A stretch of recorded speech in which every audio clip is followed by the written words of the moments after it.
What did you think of the Real Lincoln book? Did you read that? Yeah, I read it. I know the guy pretty well who wrote it. He and I are pretty good friends, and it was a very good book. He got a good publisher, and he got a lot of publicity on it, and he had a lot of interesting things, like the guy out in California that he's the Lincoln guy from Claremont University. Oh my gosh, it was brutal. Yeah, he's a real Lincoln guy. It brings up an interesting question about writing history. I think we all were brought up with the idea that the Soviet Union, writes their history, and in order to get a book published over there, you have to toe the party line, so to speak. And I thought that academic America, that we were not that way. I really did. How naive I was. I always thought that you can understand why, like my ancestors some of my ancestors were Mormons, and a lot of my friends went to the BYU, and you can understand why they have to toe the party line, so to speak, with the Mormon church, and a lot of them have gotten in terrible trouble because they have criticized the brethren and so forth, and I can understand that, because that's just the way they are. But you'd think in an academic world that didn't have any pressure, like the Mormon pressure upon the professors at BYU, you'd think that things would be concerned with what's the truth and so forth. Simple. What's the one? And it's not true. In fact, he had an interview some month ago in the Southern Partisan. Did any of you read it? The author of The Real Lincoln, and in it he makes a reference to me, because I was told by the people that published the Simon & Schuster that published this book that they couldn't publish my Civil War book because the gatekeepers of the Civil War, the Northern, wouldn't give me a fair hearing, and the book wouldn't sell. And interesting, I had a chance to send them a copy of the National Book Award I got. And the fact it went through a number of printings, and now they're going to come up with a softback edition in a couple of months. And they forget that there's more people interested in Civil War than the gatekeepers. The Southerners have their interest in it. And in fact, the title of this book, I wanted it to be Healing the Breach. That's what I wanted it to be. And I let them get away with it, and my wife is still angry about it. And where it came from here. I was here in 1994, and they asked me to speak at the annual meeting of the Sons of the Confederate Veterans. And they did it because, in For Good and Evil, I talked about was it taxes that caused the Civil War. And I'd never been to the South before. I was a real outsider. And when I spoke, I said, if we're ever going to heal the breach in the Civil War, the North is going to have to fess up to what the war was all about. And boy, I got a standing ovation of what wasn't expected. So that motivated this book. And I really should have stayed with Healing the Breach, because the idea was that should be done. And the North is holding on to its myths as to what the war was about. And unfortunately, the academics in the North are. And there was a writing in 1862 by the Confederacy somewhere, I think it was the government, about if they ever lost the war, they would have to drink the bitter dregs of having the history of our struggle written by New England historians. And that's true. And that was 1862, before they even lost the war. That would be written by. Always heard the term, to the victor goes the history. Yeah, that's right. And You didn't say that, did you?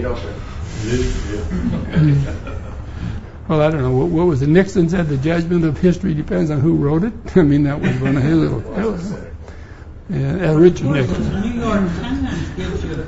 But that's from a Whittier alumni too. My goodness. I'm a Whittier boy. No, I know. That's what I said. That's what. Yeah, and they really like old Nixon. I've been there a few times, and they took me around in the car, you know, the president and all that bunch. Do? Oh yeah, they think Nixon was really okay. Because you know it's interesting in Duke. It was a very mixed bag there. Some people absolutely thought he was wonderful being. He went to Duke, didn't he? Yeah, law school, and other people couldn't stand the guy. Yeah, It's but he was a Whittier. Yeah, he was a Whittier boy. You know, he grew up there. Went to Whittier High School. Was president of high school. And went to Whittier College, president of the college, and he.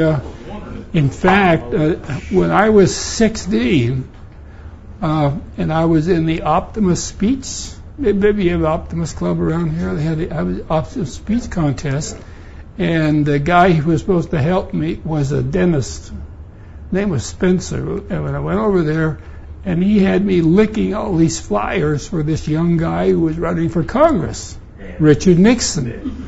And this, I guess, was just at the primary stage, and so he'd help me with my speech, and I'd sit there and lick and put all these flyers in the envelopes, and so I was kind of close to the situation.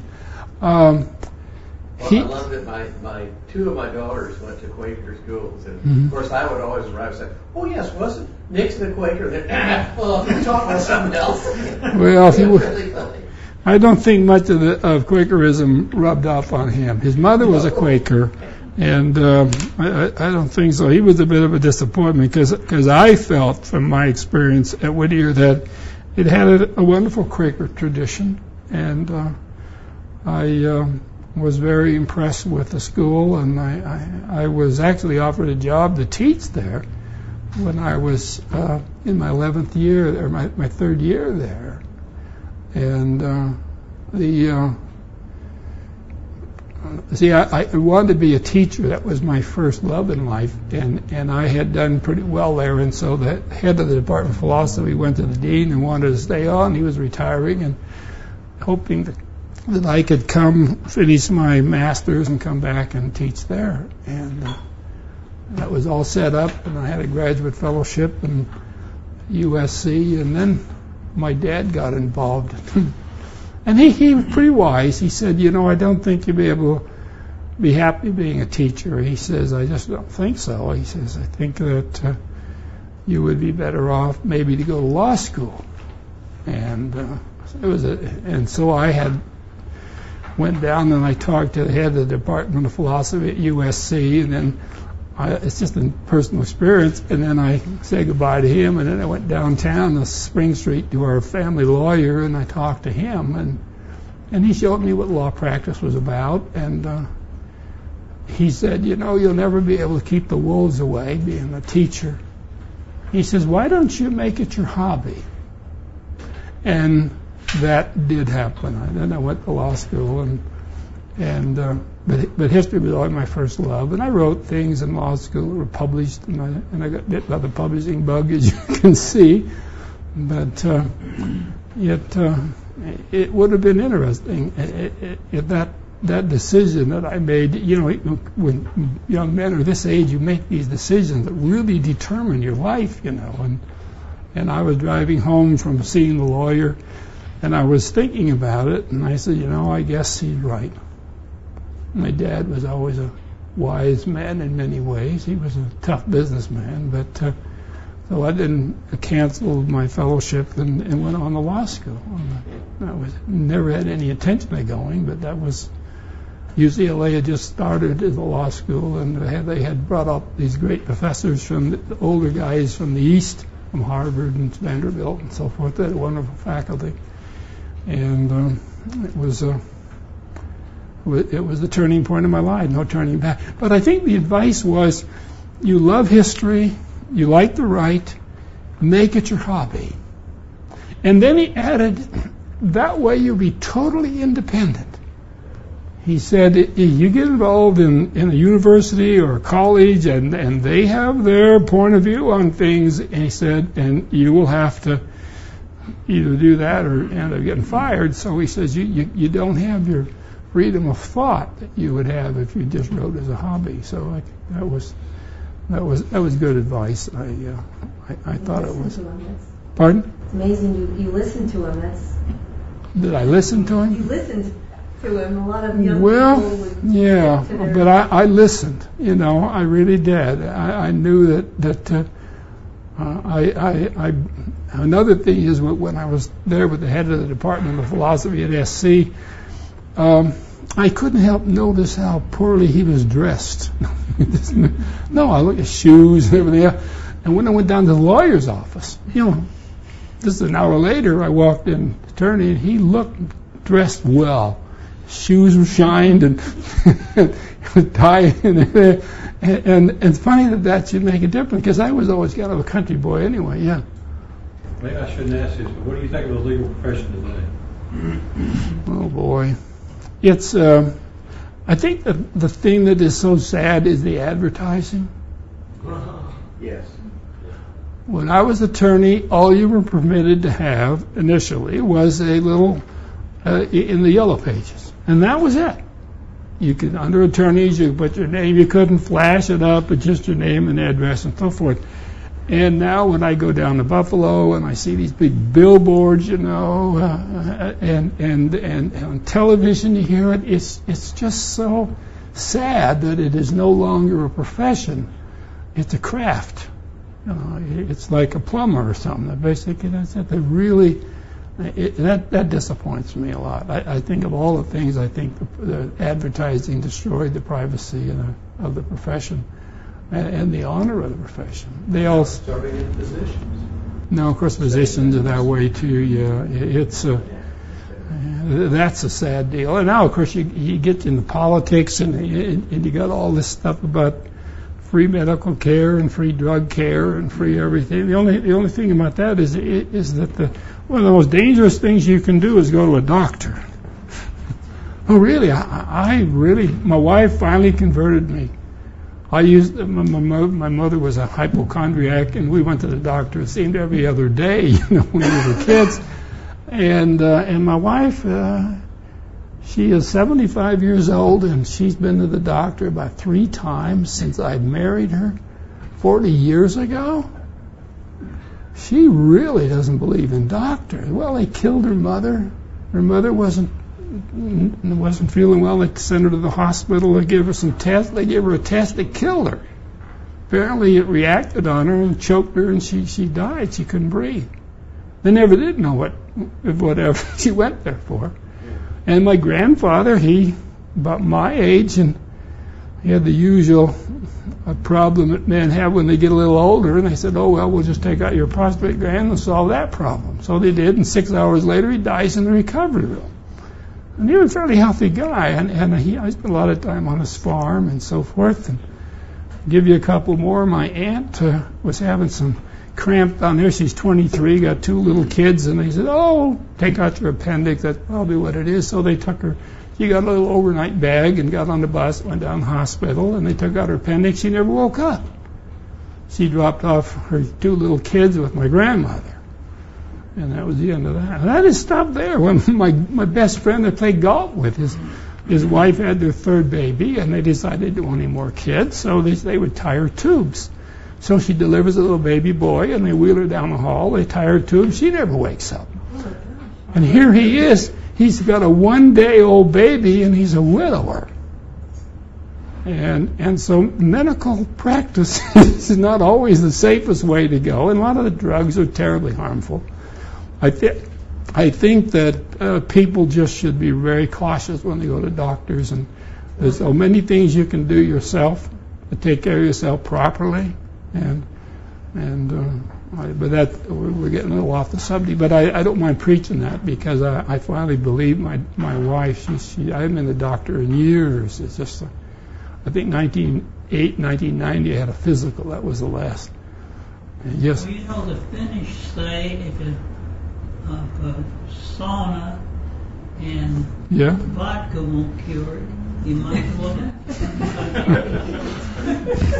Well, I just think it's very interesting because we waste all this money on free drugs and free medical care, and they're not all that good for you. I mean, look at my little family experience. All these people that got killed by medical practice. Go ahead. There's actually a study in the Journal of American Medical Association on iatrogenic death.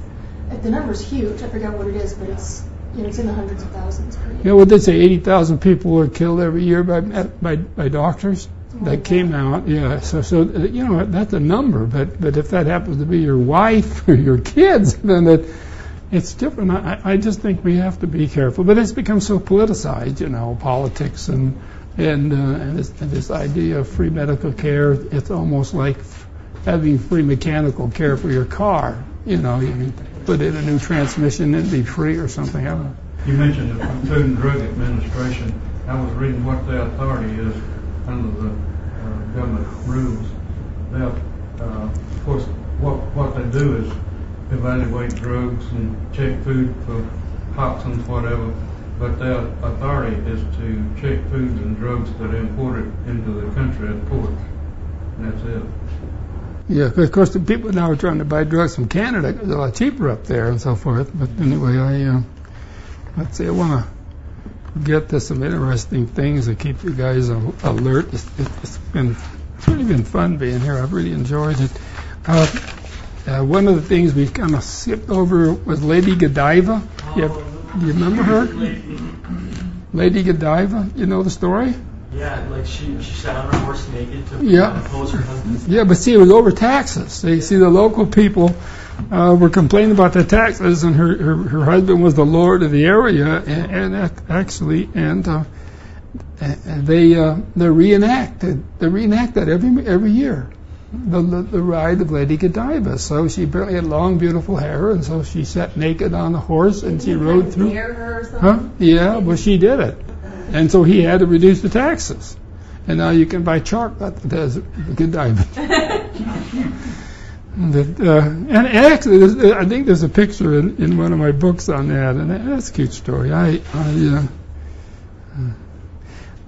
was thinking of the same period years ago. I read into an old prayer book from the Church of England, and one of the prayers in there was "Guard us from the Norsemen," and the Norsemen are the ones that created what was called the Danegeld. And the Danegeld was the payment of tax that they would collect so much for each chunk of land in England to pay off these marauders from the Vikings who would prey along the coast of England. And here's an old prayer book with a "Guard us from the Norsemen." So somebody never changed it. It's been there for a long time.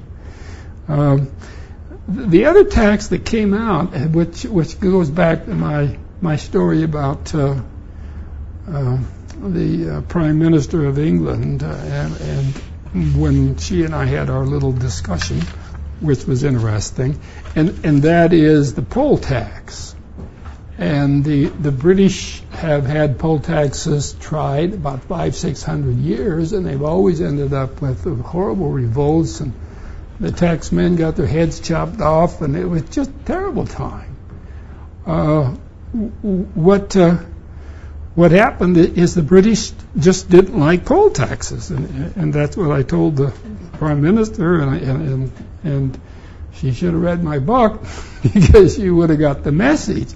In one of the last attempts at poll taxing in England, when they were cutting off heads and sticking them up on top of poles, the head of the Court of the Exchequer, which is what was a checkered thing that they used to count the money on, and it was called the minister. He was the Chancellor of the Exchequer, and anyway, he went before Parliament and he said that the British people English people are just not going to pay a poll tax, and so we should go back to the old tried and true tenths and 15ths. Or 15ths and tenths. And what that was a tax that was a 15% of the personal property the person owned, pretty high, and 10% of rents. And so it was all the 15ths and tenths, yeah. So it was well, of course, you got to remember that in those days everybody lied about the values. Nobody really paid the correct tax. Yeah, but so I guess Margaret couldn't go back to that. But that was the tax that prevailed throughout England. And then when the Spanish Armada was sailing down, to destroy England, and Queen Elizabeth went to the Parliament for revolt, and they voted a bunch of 15s and 10s to her. It usually took a few years to collect them. And they paid these off in a matter of weeks. That's how much their loyalty was to the Queen, and they knew they were in deep trouble anyway with the Spanish Armada on its way down. But that was the tax that prevailed throughout England up until even after Elizabeth. Then they had a king by the name of Charles, a fellow who got his head chopped off. Well, Charles's problem was that he didn't believe that you had to go to Parliament for money, and he would institute his own little system. And so he because Elizabeth had been so successful at what they call ship money, that is the money for ships to fight the Spanish Armada, he thought he'd do the same thing. He'd create a ship money, and every hamlet and every town, every village would have to pay so much for ship money. But there wasn't any war out there. There wasn't anybody coming, and one of the taxpayers took him to court, and the British court ruled that, well, the king was the judge of that. He is the one who is the guardian of the gates of England, and if he thinks we need ship money, then go ahead. And of course, the result was that there were a few that didn't quite go along with it, and Lord Coke, who was a very famous judge at the time, he ruled against it, and of course the king was in hot water, and so he fled. And he fled up to Scotland and wherever he could find a place to hide. And eventually, Cromwell comes along, and they bring him back to London, and they chop off his head. And it was the real cause of that was his attempt to create money by a tax called shipment. England had struggled for the best tax they could find, and there's a little poem I like. I think Pope wrote it, little 4-line Pope, and it says, whoever hopes a faultless tax to see, hopes what never was and ne'er will be. And that's not a bad thing to remember with all the kinds of taxes that we have around here. I thought that was a good bit of wisdom. The English, well, they had their struggles, but I want to go back to Spain a little bit, and I skipped over that. Spain had this alcabala, and it caused them no end of trouble. And at that particular time, Portugal was part of Spain. It was one of the provinces. And so I guess because there'd been so much trouble with the 10% rate, the emperor decided, well, let's just go 5% for Portugal. That'll be okay. Well, it wasn't okay. They threw out the Castilian tax collector. They murdered him. They took the ruler down to the border and let him go over to Spain where he belonged. And Portugal became independent, and it has been independent ever since.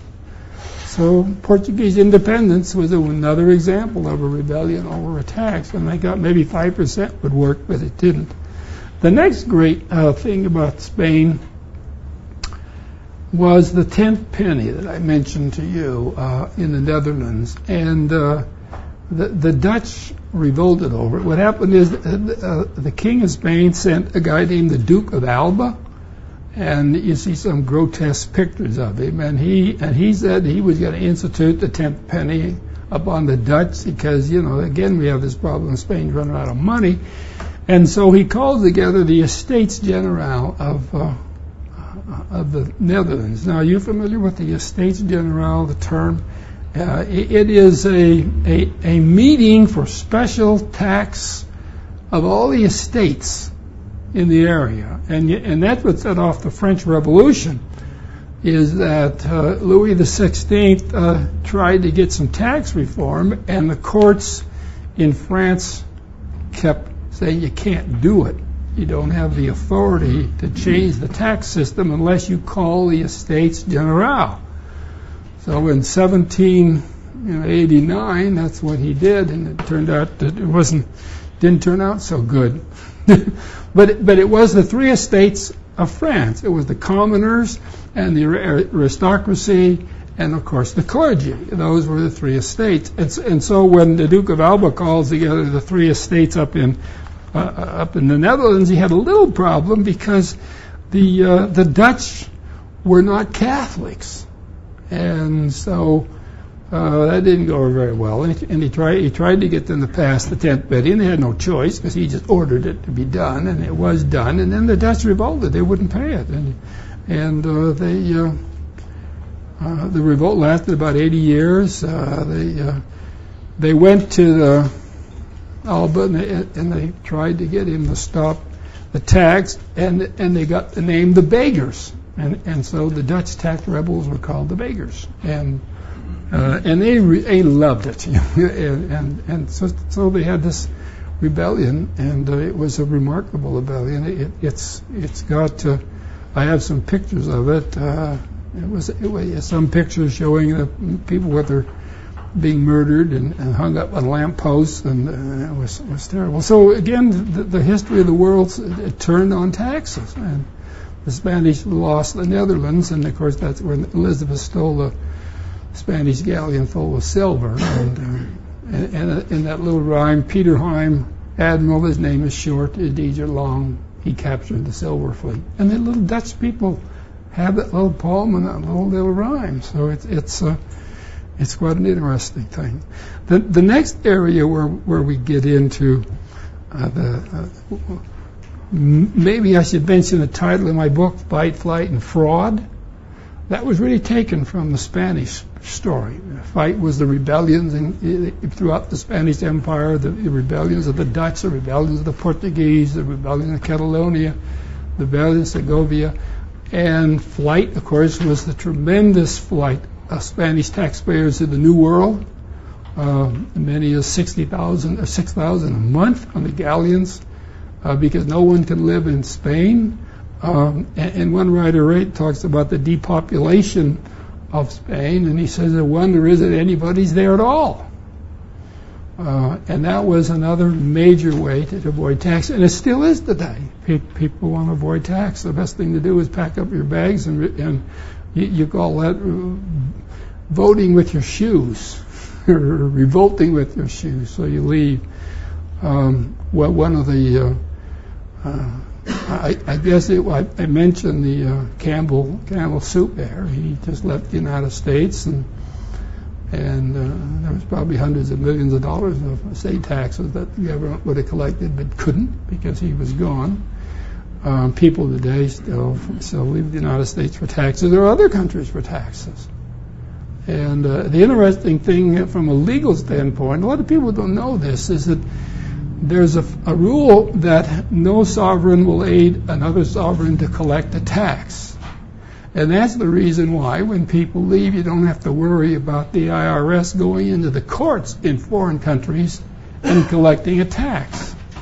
Or the reverse. And I once had a tax lawyer contact me because he had a German friend, and this German friend had owed a lot of tax, and he'd come to America, and he was afraid that the German government tax authorities would come to America and go after him. And so he had elaborate schemes to try and hide stuff, and I says, forget it. He said, no sovereign will aid the other sovereign to collect the tax. Don't worry, the Germans won't come here any more than the IRS. You go file a lawsuit, in Frankfurt. It's just a point that here was a guy that was a very good lawyer, a good tax lawyer, who didn't understand the simple principle that you can't collect a foreign tax. Maybe someday they'll do it, but there was some attempt to do it in Canada, but the IRS had gone to the federal district court and got a judgment a money judgment for taxes, and it ended up, and then they took it up into Canada and tried to enforce it, but underneath it, of course, was taxes, so the Canadian government laughed at them and threw it out, but it was an attempt to do so. Do you remember the name of that law or the code or anything? You don't need it. It's just the universal law in civilization that no sovereign will aid another sovereign to collect a tax, period. That's common law? Yeah, it isn't more common. It's international law. It's everywhere. It doesn't need to be written. It's just well known. So that's why governments try to stop you at the border. I don't know. Some countries, before you can exit, you have to get a release from the government to exit the country because they want. And then the whole purpose of that is make sure you paid your taxes. So. It's a universal rule. I don't think there's any holes in it at all. Now, see, under the OECD problem, which I mentioned about, they will gather information, and what they want, of course, is to get information on the nationals from those countries, Belgium, France, and so forth, and get the tax information from the country. But then they have to go back to their own country to enforce it, because there'll be no international enforcement of tax obligation. Maybe someday, but there's nothing out there now to be concerned about.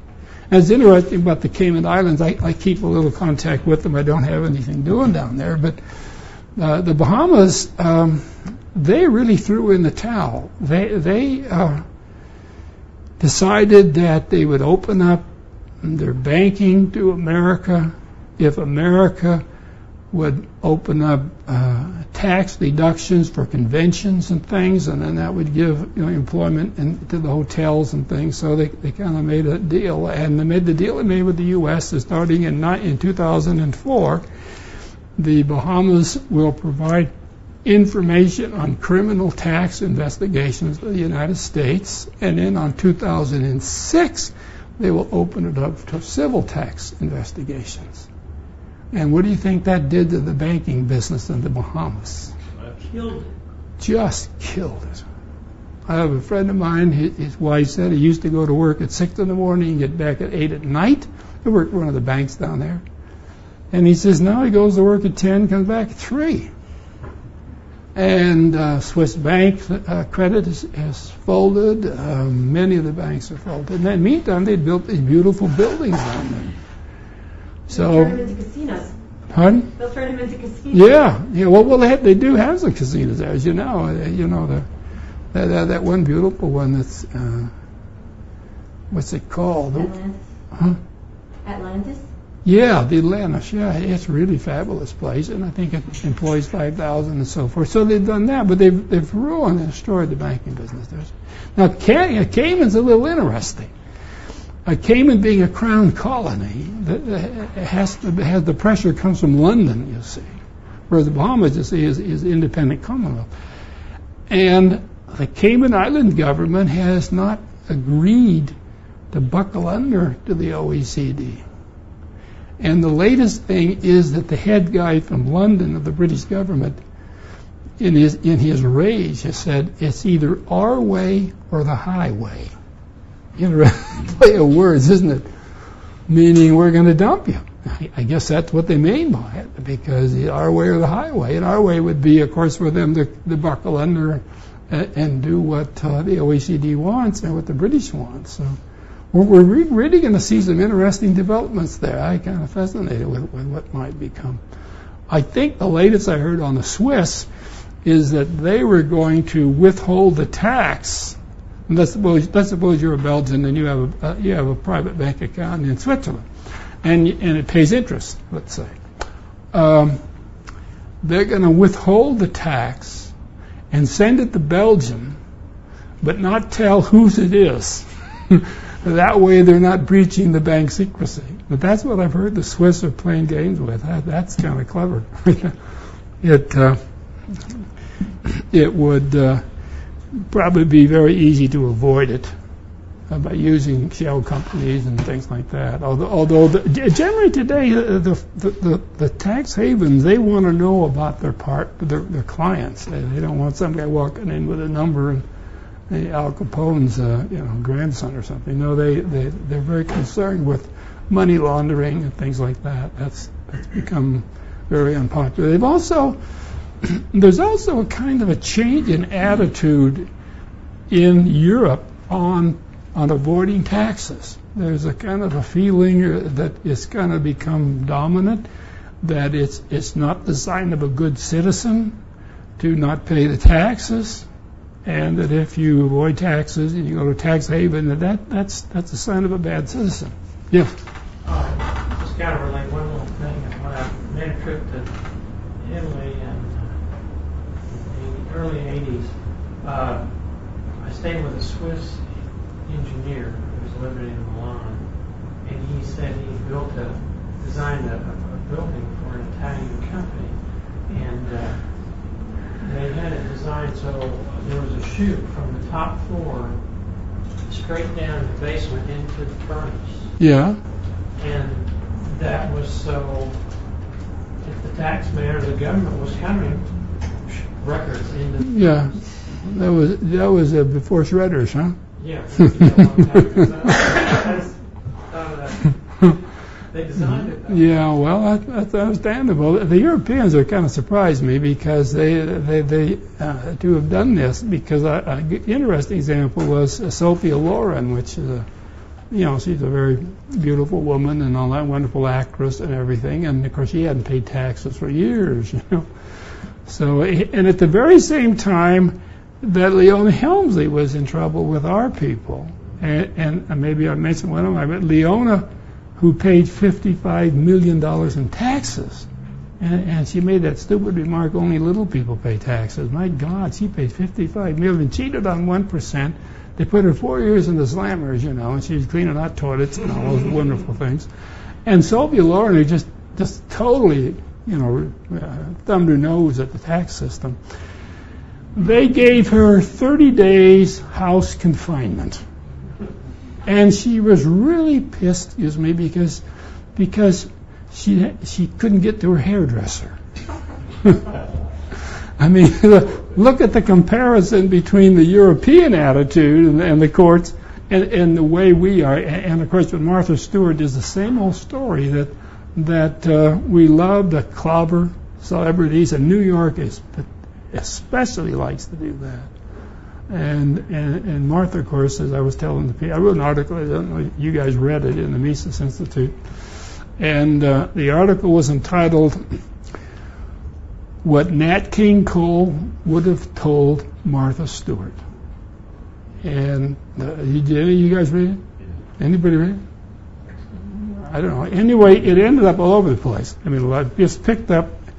And what Nat King Cole would have told her, and of course he was a great crooner, one of, I think at the time, probably the greatest singer in America. He had very complicated fiscal arrangements. And if you ever go out to Hollywood, you'll see this round Capitol Records building. It's been called the house that Cole built. And anyway, his lawyer, who I worked for at one time, he told him, he says, when the feds show up, you tell them, I will sing for you, but I won't talk to you. And Martha Stewart should have said, I'll bake you a pie, but I won't talk to you. She blabbers away, gets herself in nothing but trouble. And this lawyer was right. He, in fact, one client, I remember once he said, if you do talk to them, I'm out. Get another lawyer, you're through. And I know of an instance where the feds showed up, and I had talked to the particular man. I said, no, when these guys show up, you just tell them, call your lawyer. And, of course, he called me one afternoon about 3 o'clock, and they'd been there for 5 hours. The feds had. Questioning him. He said, well, all he said is I have one question. And there for 5 hours. Well, he did drop him completely. This tax lawyer just dropped him completely. He says, you know the rules, you don't talk to him. You talk to him, I'm out. And that's something all of you should tuck away in your little brains. Someday that may happen to you. And you don't never talk to federal investigators, never talk to cops. You can keep your mouth shut. They can twist what you say. They can say you said this when you didn't say this. And I don't know, Martha, she's got her troubles, in a sense, lined up for her. All she had to do was say nothing, All she had to do is to talk to my lawyer. I wonder what kind of lawyer she had. What did she pay him? I thought she was really... What did she get? Legal aid or something for free? I mean, the my little article that was published and it showed up all over the place, even showed up in Canada, a few other places. Once they get out there, I was thinking that she made a statement to the investigators at some point in time that she was invoking her constitutional right not to say anything, and they, in return, claimed that she was blocking the investigation and put a charge on that. Well, and then maybe they get her to open up her mouth. But she came up with a cock and bull story. And the thing is, I have done work for clients involved with insider trading. And I can tell you the SEC is a tough bunch. They really are. I mean, you can bullshit the IRS, but you can't bullshit those guys. And I had a guy who had a story. He got some inside information, and he made a barrel of money on it. Bought all these calls at a dime when they're about to run out, and then of course the news came out, and the stock shot up, and he made millions. And the feds picked it up, and he had this cock and bull story that he was going to explain, where he heard about it, like I heard it in the bar or in the bathroom, or like some cock and bull story. And I knew some good SEC lawyers in New York, went to talk to them, and they said, don't even think about it. He said, he's just simply going to have to tell them the truth. And he'll have to cough up, they use the word disgorge, his profits, which she did. And that was it. And that's what happened to Martha. Martha was peanuts compared to what this guy was involved in.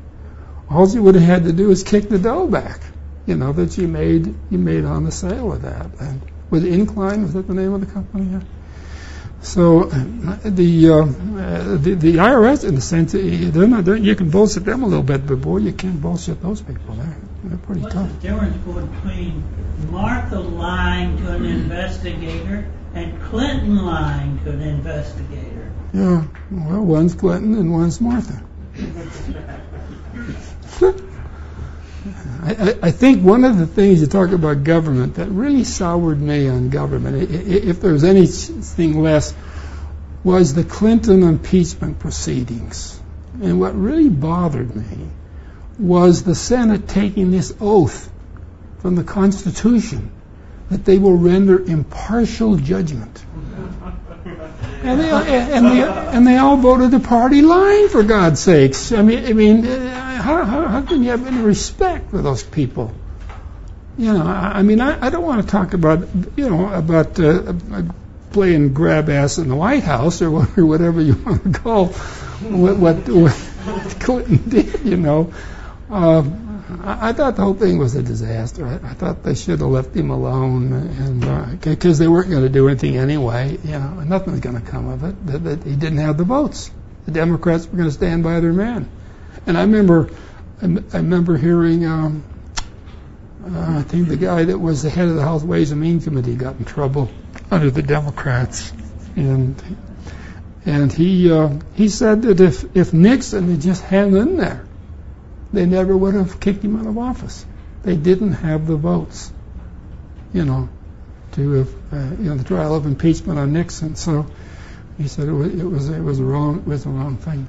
But our presidents aren't always the greatest. Wasn't it when Lyndon Johnson who said when he was talking about John F. Kennedy and his lady friends and women friends and hookers and everything? He said, he said, I've had more women by chance than he's had by design. That was Lyndon Johnson. So maybe our presidents, they are, they're not pillars of virtue, I think we all know that. I just mentioned that. I don't know how you people like the impeachment trial, but I just thought that was such a joke because they had no intention of rendering impartial judgment. And you see, at the time the Constitution was written, the Senate was appointed by the states. There was no election. And these were senior diplomats and senior politicians and senior statesmen, and rendering impartial judgment or verdict would have probably been acceptable or understood, something they would have done at that time. But of course they didn't do it. Of course they almost tossed out Johnson, after the Civil War. That wasn't very good either. If you know the story of that, is that he just wanted to fire some of his cabinet, and they'd passed a law that said he couldn't. And he fired them anyway, and so then they call that high crimes and misdemeanors, and only one vote, he would have been tossed out. But, and that was, of course, that generation was pretty ugly. Well, now let's talk a little bit about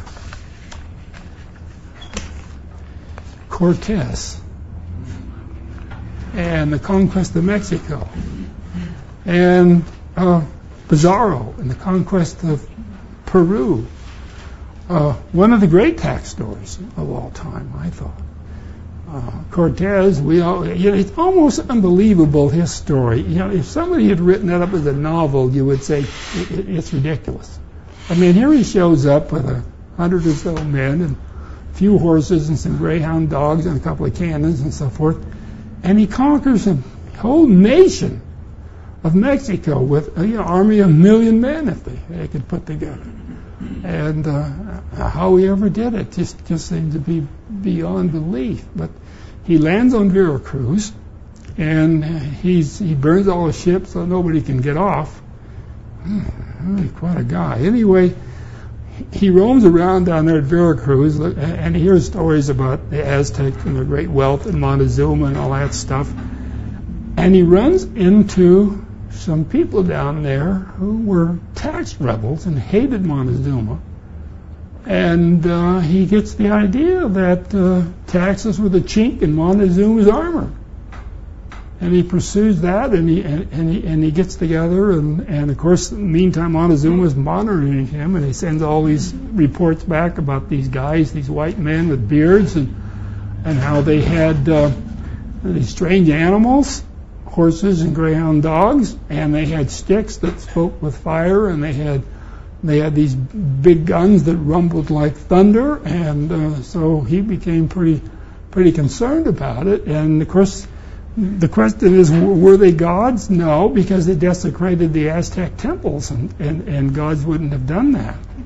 But anyway, he makes his way up, joins forces with some of the tax, dissidents or whatever you want to call them that hated Montezuma, and ultimately he was able to marshal his small armed forces and conquer Mexico and take over Mexico City. And the same thing happened to Pizarro down in Peru. They again, the Inca Empire was also brutally taxed. And see, what the Aztecs did is that they had all these cities around them that they had become what you'd call vassals, in a sense. And every year they would have to pay to Mexico City a vast amount of wealth. And in one of my books, I have the picture of what the taxes were from this particular area that went up to Montezuma. So that's one of the great tax stories, I thought, of all time, and somewhat almost unbelievable. It was simply focusing on taxpayer discontent and exploiting it, and he just, like I say, it was just almost unbelievable what he accomplished. Anybody want to talk about that at all? Any questions on it? Yeah. I in your book you had a picture of Cortez with his translator. Yeah. And I was just, I think this is a stupid question, but I was just wondering, how did he get somebody to learn the language so quickly, or did he send people over ahead of time, or I don't know. I mean, learning a language, if you show up, it probably isn't too hard if you're bright enough, words. But yeah, that was what's her name, Maria Donnerstein? What was her name anyway? She became, and that's one of the things that makes it like a great novel. I mean, here's this woman who comes in, and she becomes his interpreter, and they proceed on to Mexico City. It was just and how they did it, just unbelievable. that he could actually have conquered Mexico with an unlimited amount of military might. And see, what the Aztecs would do is they would send out in disguise businessmen or merchants. They'd go to these cities, and they'd go in there and they'd see what was there, what wealth was there, and so forth. And then they'd go back to Montezuma and say, well, we've been there, and these guys got lots of this and that and that and that. So then the Aztec armies would go down, and then they would surprise them in ambush. And of course, then they would conquer the city, and then they make a tax treaty, and you got to send so much stuff. And then they say, well, we need so many sacrifices for the gods, And so then they take a pile of them, young men, and rip their hearts out. Yeah. Don't you think Cortez exploited, like you say, their ignorance? They weren't gods. Yeah. He exploited their. Well, he used propaganda to fuel the fire of a rumor, perhaps. Yeah. That with their overwhelming numbers, if they knew and had courage enough to, say, charge at a certain line, they could overwhelm it. Oh, it would have been nothing. Been a walk in the park. They were intimidated by this newfangled. Yeah, it would be like when the Canadians went into Dunkirk and they said it was going to be a piece of cake. You guys don't know that. Well, if you were Canadians, you would be very sensitive to Dunkirk. And was it Dunkirk? Where did they go into?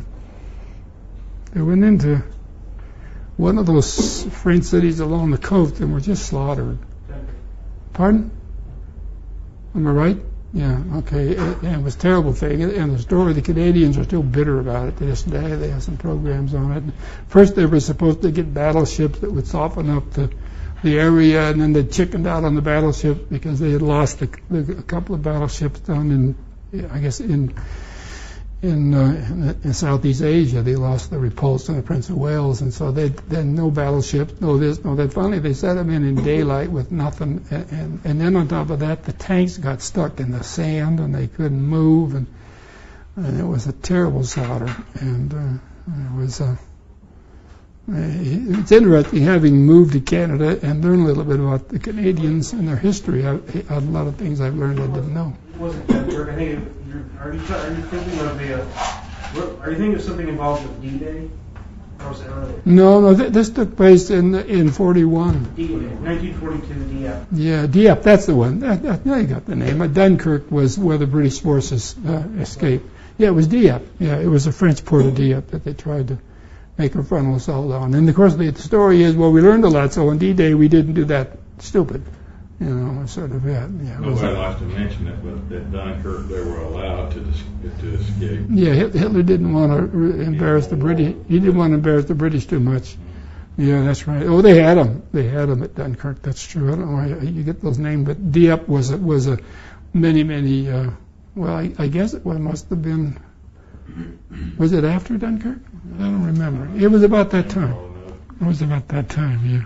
But anyway, the Canadians have done. They're still smarting about it. And then Canadians have been damn fools as far as going into Britain's wars and getting slaughtered. And they were slaughtered pretty bad. But anyway, that's the Canadian side of it. But I think that is one of the great stories, and I think it's worth just reflecting on the Aztec story and the conquest of Mexico. You want to leave that? Okay. Well, then let's talk a little bit about the tax revolts that created modern Germany. We go back to one of the most interesting ones was a guy named Hans the Piper. And Hans the Piper was concerned about the terrible taxes that the German peasants had to pay, and so he had a vision, I guess, with the Virgin, and he was going to show up in a couple of weeks, and he ordered all the people, the peasants, to come, and they were going to create this great peasant revolt. Well, it so happened that they captured him and they murdered him, and so that was the end of him. But the Germans had been pretty brutal to the peasants. They kind of almost depopulated Germany because of these uprisings. And finally, one of the peasants persuaded him that he said, well, who's going to harvest the fields if you kill me and all the rest of them? So we had these terrible peasant revolts, which were all tax oriented, and because of the taxes that were put on the, and Martin Luther's in there too, and he was pretty supportive of the slaughter of the peasants. But then, as we move up into the other German area, and my wife wants me to be sure and tell the story of the bell, and maybe I should, so I don't forget it. But I was thinking of the story of Frederick the Great, and Frederick the Great, who became the sort of the George Washington of Germany. He didn't like Jews, so he wasn't very good at that. But Frederick wanted to know where all the tax money was going. And he noticed the people were paying a lot of heavy taxes, and he wasn't getting any of it. So he calls in the finance minister and chief tax man. He wants the explanation as to where the tax money is going, and he was pretty unhappy with the situation. So the rather smart guy thinks, and he says, I got the answer. And so he whispers to one of the pages, and the pages comes in with a piece of ice, and he hands the ice. Frederick is here, he pants it here, and he says, pass it around the room to Frederick. And when he got up to Frederick, all he got was a wet hand, because the tax monies went through all these sources and there wasn't anything left for the king. That's a great story. But the one my wife, she asked me last time, she says, are you going to tell them the story of the bell? Okay, it's a French story, and what happened is that the French tax inspector came out from Paris to try and catch the salt tax evaders, because there was a heavy tax on salt in those days, and so these guys were collecting salt and distributing it and selling it and evading the tax.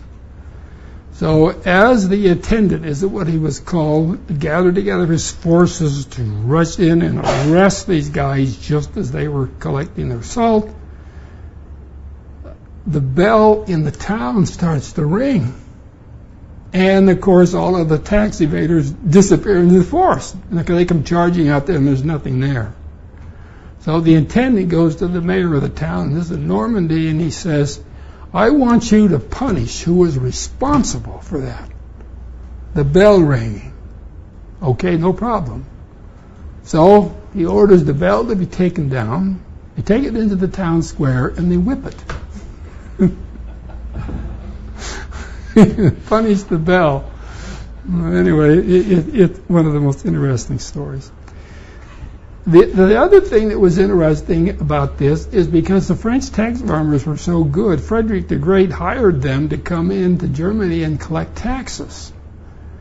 And it turned out that he always kept them. They came to Prussia to make their pile. It's an interesting term, we use it occasionally. And so Frederick was he called himself the king of the poor. He believed in low taxes. He tried to, but he couldn't do that and carry on all his military obligations. And once one of his enemies came and stole all of his money, broke into his treasury, and so then he issued leather money, thinking maybe that would cover but it didn't work too well. But anyway, I like Frederick the Great. He was a wise guy, and I think that the ice cube story is the one that we should remember him for. And I was in an airline once, and I looked up, and there they had it in there. They had the ice cube story that I had written up in research. But all he got was a wet hand. Now, if we move on to the ancient regime, which is the term used for France before the Revolution, a Magna Carta was really not necessary because how would I explain that? They had these charters, these charters throughout France, in which there was this protection from abusive government, and So they didn't really need a Magna Carta, at least so the story goes. But after the Revolution, because the Revolution was really over taxes, and what they did, the Revolution was started, as I mentioned, the Estates Generale thing. Well, Louis XVI called the Estates Generale, and that was the three classes of French society, and he wanted to change the tax system. And collect more revenue, and I suppose that's the reason why I say they didn't need a Magna Carta, because they had it strongly entrenched in French law that the king was limited to certain taxes and he couldn't create any new ones.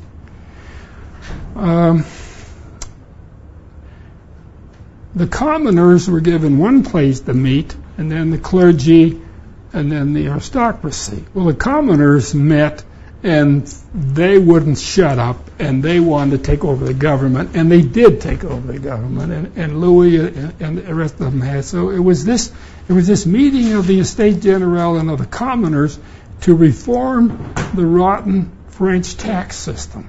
And so rotten was it that one writer wrote, if the devil himself had wanted to ruin France, he couldn't have done a better job than the tax system that was then in force. It was not a good system. But poor old Napoleon, he inherits this, and he wants to conquer the world. And he used to ride through Paris on his white horse, and the people would yell, down with taxes, down with the republic, long live the emperor. Well, the problem is you got to have taxes if you're going to try to conquer the world. And poor old Napoleon didn't know what to do. He just didn't have an adequate tax base. He tried a salt tax, and he tried the donations and things like that. But that was the reason why he got defeated, is he just didn't have the revenue. I guess you'd say he had a champagne appetite and a beer pocketbook when it came to running things. And it was at this stage that the British came up with the income tax, and that was an interesting event in world history, because the income tax has changed the world. And there's nothing in the world that like it in terms of its revolutionary force. I like to go back to when the first income tax was created, was back in 1404 in England. And this income tax was so hated that the English people burned all the records so that the world would never know what a monster had been created. And that's 1404, and the English didn't ever get around to it until the Napoleonic period. So they really worked. We don't know anything about that income tax. It would have been interesting. We know it was an income tax, and we know that they stored all the records, and they called it a monster. And then, of course, getting up to Napoleon's problem, the British needed the revenue, and so they concocted an income tax. And, it's very similar to our own. It had schedules and things, just like you could probably get some of those old schedules from 1798 or whenever, 1803, and file a tax return and just swipe out, put U.S. on it, and probably go through. The tax was about 10%, and it was the tax that beat Napoleon. It was a marvelous tax, and it created so much revenue. And then what happened? It was supposed to be a war tax and supposed to be abolished at the end of the war. So at the end of the war, they had an attempt of the government in 1816 to keep the income tax alive. It wasn't a repeal. It was there in the books, and they just wanted to keep it going because it was making so much money. And the British House of Commons, they got together and they ordered a vote to not extend the income tax. And the records say that there was the most tumultuous roar from the British Parliament that had been heard in 500 years when they canceled the income tax.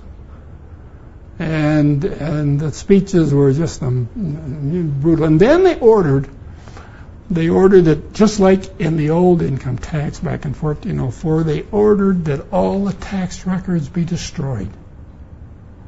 And so it is said that the Chancellor of the Exchequer stood there while they brought out the records and they burned the fires and he stoked the fires.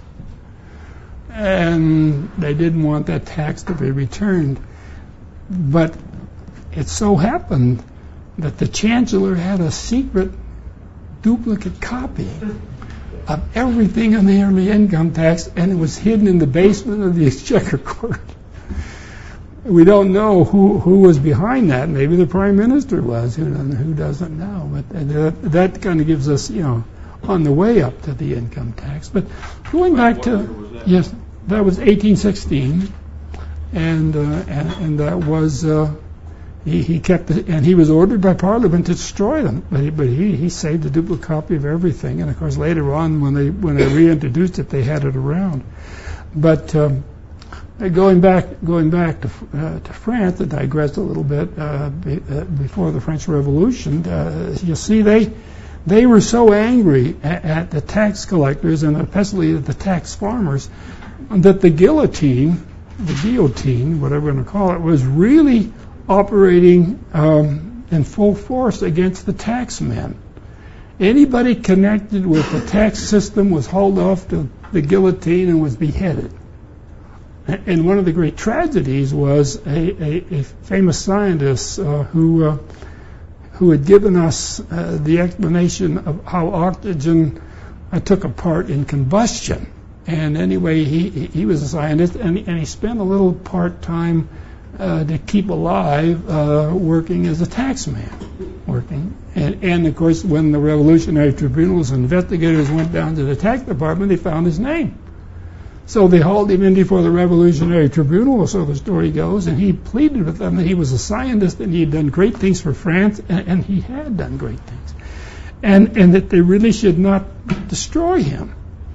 And the Revolutionary Tribunal said, the Republic has no need for geniuses. And they hauled him off to the guillotine, and he lost his head. It was a tragic thing. So the thing that you mentioned about the French Revolution is, boy, they really went after the tax collectors and the tax farmers, and they had this strange feeling that if they killed all these guys, then they wouldn't have any more taxes. I don't know how they ever thought they'd run a country, without taxes. But anyway, that was one of their big mistakes. But there were some interesting stories that come out of this period, because even before they slaughtered all of the taxmen, the taxmen were marked men in this society. And the one story is told where the Queen is being questioned by the head of the tax bureau, and he was talking about Bordeaux, and he said, it is more dangerous for a taxman to walk through the streets of Bordeaux, and this was a time that France was at war with Spain, than for a French soldier to walk through a Spanish village. So it gives you some idea of how vicious they were. And they had one account where there was a young surgeon, and they had this fair, and the rumors got out that he was a taxman. And so they captured him, and they paraded him around the fair, and they cut off his arms, and butchered him. Now, whether he really was a taxman, I don't know. But many times the Paris, which was the center of the tax system, would send out these intendants. The name would go out to the various provinces of France, and so many of them never returned. And they would say if he showed up in an inn or something and nobody knew who this person was, then the rumors was he was from Paris, he was a tax investigator, and so they'd butcher him as well. So the French were pretty rough, and they had a little saying they called "death to the Gabeliers," and the Gabeliers were the king's taxmen. So it was in that setting of hatred and murder toward the taxpaying that the French Revolution finally it really turned on them and destroyed so many of them. Anyway, the French tax farmers passed away with the French Revolution, and France struggled along, without a tax system. But I think I'm going to kind of stop on France. I don't want to get too far ahead. The guy's name was Antoine Lavoisier, the one who was the scientist that the Republic has no need for geniuses, and all he was doing was making a few bucks to pay the bills, but that didn't matter. The French Revolution was a pretty ugly time. Anything else you'd like to talk about? Yeah. Can you talk some about Louis the 14th? Oh, Louis XIV. Yeah, okay. Yeah, he's in it. Well, of course, he was called the Sun King, as you probably know, and Louis XIV was the one who said that everything in the kingdom was his, and when he taxed, he was only taking what was his. But what happened is he became king when he was only 14, and as a result, he had regents, and when they tried to make some changes in the tax system, there wasn't any way that the government could change the tax law, and then the remedy for the monarchy was to have the king walk in and order the tax law to be changed, and he had that absolute power. But when he was only 14 years old, or maybe he was a little younger than that, he couldn't do it. So some of these tax reforms that went through were pretty good, and they had what they called the Revolt of the Fronde, in which they peppered with rocks the tax people. But then, of course, when he became of age, then he did walk into the government, and he did order the tax decrees to be repealed. Do you think anybody ever tried to make a calculation as to what percent of the national wealth he took to do what he did? 10%. Was it 10? Only 10? Yeah, it was only 10. Well, what's the answer? 10% of GDP. 10%. Oh, yeah. Well, he was quite a king, wasn't he? Yeah. And, 10.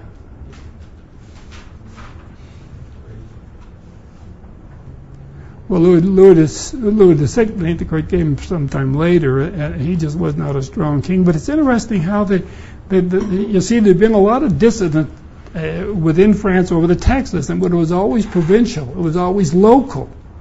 And so you had all these angry taxpayers around, but they never got together because they were in Bordeaux, or they were in Normandy, or they were in Brittany. And then when he brought together the Estates Generale, now he brought all of the commoners and the angry taxpayers together. And it was that assembly together where they spawned the French Revolution. Probably never would have happened if he hadn't done that. But, many friends had a rotten tax system. One of the ways in which they made money was they would sell offices. And for example, if they needed some money, they would create the office of, let's say, a hides collector or hides inspector, inspect the hides, animal hides, and so forth. And so they would sell him the right to collect the hides, and he would pay that money into the government, and the government would get all that money, and then he would go out and charge so much for every hide that he stamped on. And this process is the way that the government made a lot of money. By selling offices, you wanted to be an aristocrat? Fine. They would sell you the right to be an aristocrat. And then if you're an aristocrat, you're exempt from tax, so that worked out pretty good. Well, it was a pretty rotten system. That's the only. Yes. At what point did the physiocrats come in? I'm trying to remember what point in history. You mean the land tax, the physiocrat land tax? It never. I can't give you the time. No. I was just wondering. I was wondering if that was from Henry George, if that's where they originated from. No, Henry George originated from them, didn't they? Wasn't that before his day? Okay. They still have some of that stuff around, down here in the South, down near Fairhope or something, near Mobile. They adopted the Henry George concept of land tax. Yeah. It was a fairly popular idea. You're probably just a crackpot as any of them. Well, it doesn't discourage development. Yeah. They don't tax the improvements on land. Yeah. Because there are a lot of problems, especially in cities, with property tax because it's based on improvements mostly. Mhm. So it discourages people from keeping up their property, and it creates a lot of abandoned properties. It creates all kinds of problems. I see. So a lot of cities are starting to go towards a land value tax. It's it's being promoted by the Georgists. Yeah. And they do find that it's improving commerce and development. I see. It has been. Yeah. It seems like it has been working.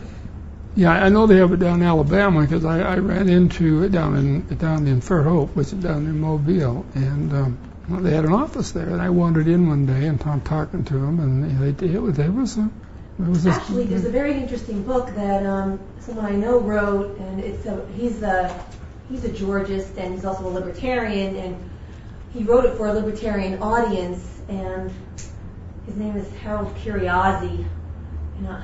It's why libertarians should.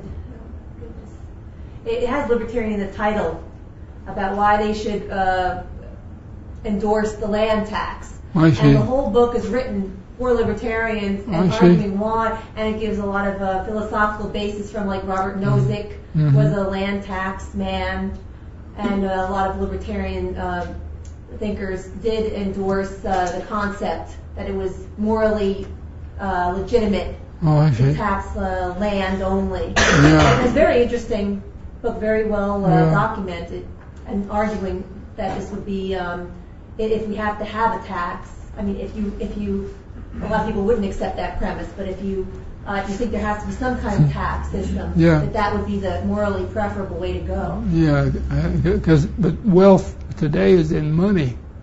It's not in land. Well, right. I remember when I looked into this some time ago, and I said, yeah, but the wealth in money today, it's not in land. Agricultural society or so forth in the old days, the Jeffersonian era, but now it's in money. Yes. In Texas,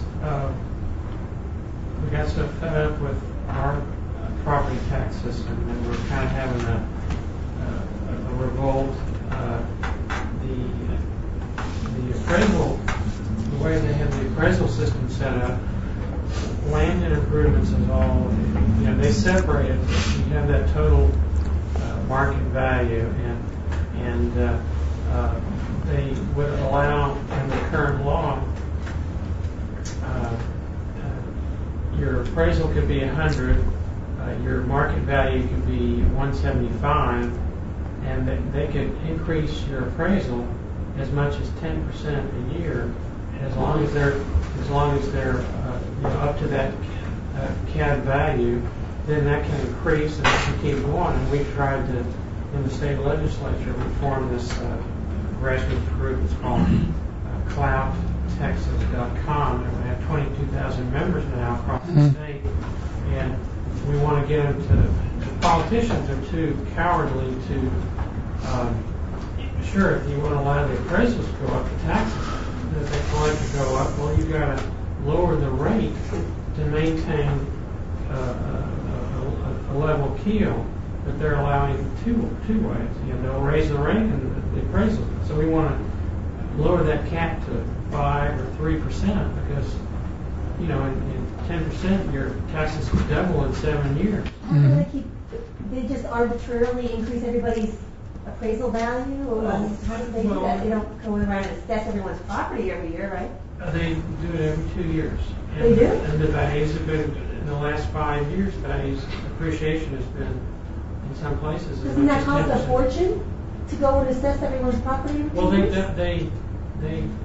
They do drive-bys. They don't go in your house or measure or anything. They'll take comps from the MLS system. See, in Pennsylvania, if you want to reassess, they do have to come to your house. No, they won't. They can't. They don't go in your house. Not in Kentucky. They go up. They assess every 3 years in Kentucky. Everything has to be assessed at 100% valuation. But the revenue can only go up 4% a year, so they have to adjust the tax rate down. We're trying to get what y'all. Yeah. Plus, it's kind of complicated form, about 10 steps in it. Plus new construction and new development, stuff like that, they can tax that. In Georgia, we number one, where if you bought the land this year the value cannot be increased until you sell it. The year you buy it, a new base is set, and it can't be increased until you sell it. It's called a day amendment to the Constitution. What? So no one ever moves. They stay in their homes forever. Yeah, it penalized it severely. That's why Kentucky's was until they implemented this new tax system about 15 years ago. It's all. They cattle and fish. So this is on a county by county basis. Yes. This is Chatham counties. There's some other counties that have similar bills, but I know Chatham. I think they had Gwinnett County in Atlanta, I lived there for 31 years, they had the drive-by system there because they never came in my house, but I got reappraised several times. I've only been in Auburn 4 years and it's already been changed, and they didn't come in my house here either, so I don't know whether they drive by or just, as he says, use the MLS or what, they come up with a new value for you. And never lower, only higher. What do these drive-by assessments cost? Do you know? Nothing, and now they roll their county. Because they're saying it's going to cost $3 million just to assess our county, which hasn't been assessed in about 40 years because of the cost. Yeah, I think you just drive by, two folks in the truck, and They just pull out a map of a city block and find a comparable sale and charge everything based on. I don't know why they don't do it that way in Pennsylvania. I don't know how they do it in my county in Georgia, but I'll tell you, it's doggone accurate. I mean, it's very accurate. Yeah? It sure is. Would you do a drive-by? I don't know how they do it, but I mean, they're doggone accurate. Are you in DeKalb where you are? DeKalb. But I had property in Gwinnett too. And They're you very, ride on the book? Yeah, they're too honest. I mean, they know. I have no question. What they say is just about exactly right. They have scientific methods they just for doing it. And in DeKalb, it's never more than 0.8% of your fair market value, which I can't complain. In Texas, we're trying to get lower the reliance on property tax, cut it in half, and perhaps raise our sales tax, make it for schools, for education, because it's just killing property. And you don't have an income tax there, do you, in Texas? No. Yeah. Although I think they are trying to get a deduction for sales tax. I see. Tell my son he's living in a dream world. He's in Texas now. Been there 5 or 6 years, and before that he lived and worked in Florida. So I said, "You never be at work in the state that has income tax." The local taxes sure are interesting struggles, aren't they? They really are. One of the most interesting one, of course, is the California one when the Proposition, what was that, Proposition 13? Yeah, that was quite interesting. It really was a major tax revolt, and yet I guess people were just being unable to just support their homes because the rates just kept going up and up and up. And what's a fellow from California? He wrote a book. I think he's dead now, but he wrote a book on Mad as Hell. And it was about that was Jarvis. Jarvis. Yeah. Howard Jarvis. Yeah, Mad as Hell. That was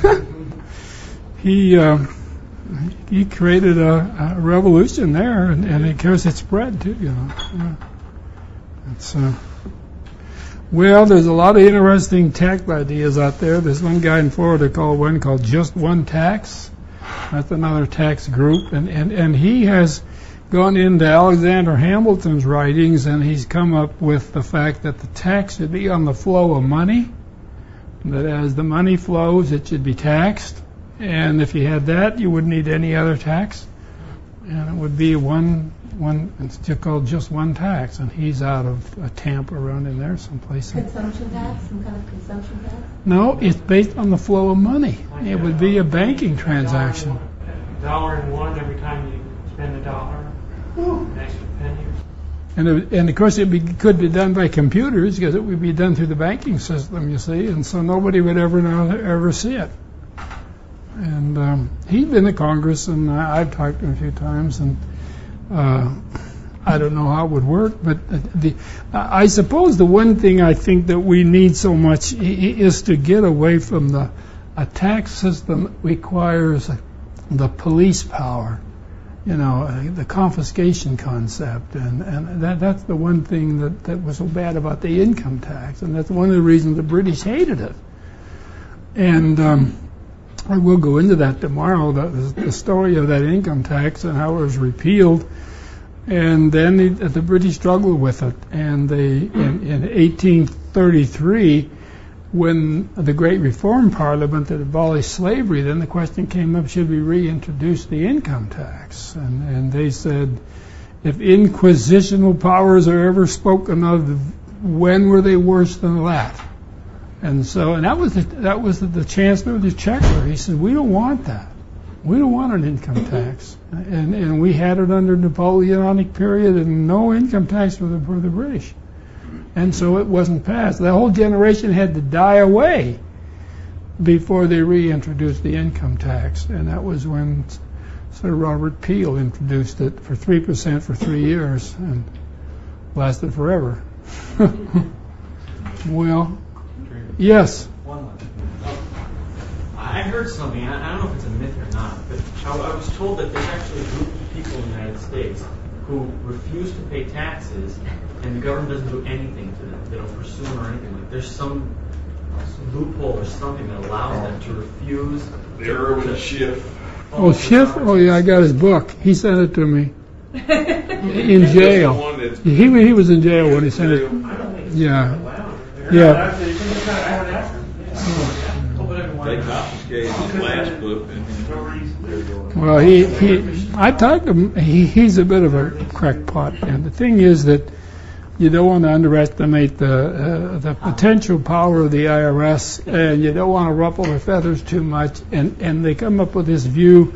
And I've been on a few talk shows, and people call in and say, "Well, it's a voluntary tax, so you don't have to pay if you want to."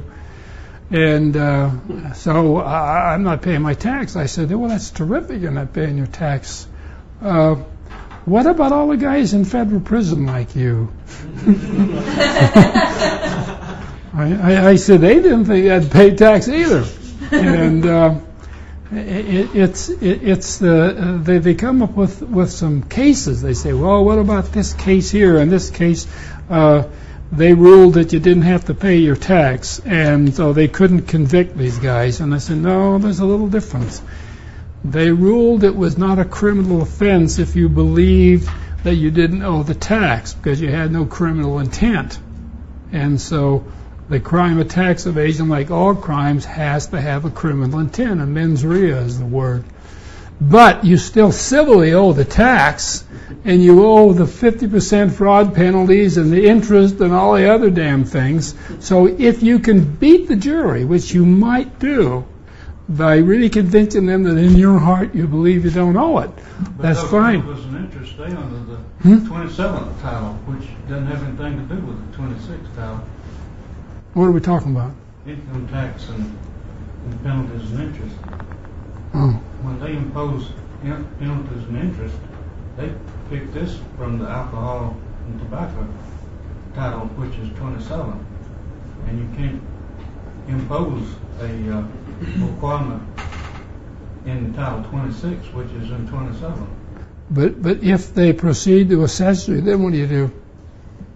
When they assess you, they do that in Title 27. I'm just saying, if you get an assessment from the IRS for interest and penalties and those things, then what do? You rebut it. You rebut it. Uh-huh. Okay.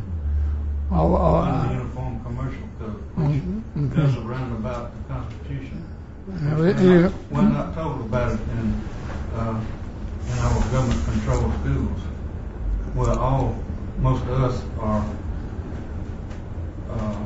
illiterate as far as legal things. Yeah, so are the judges too. Pardon? So are the courts too. Right. Yeah.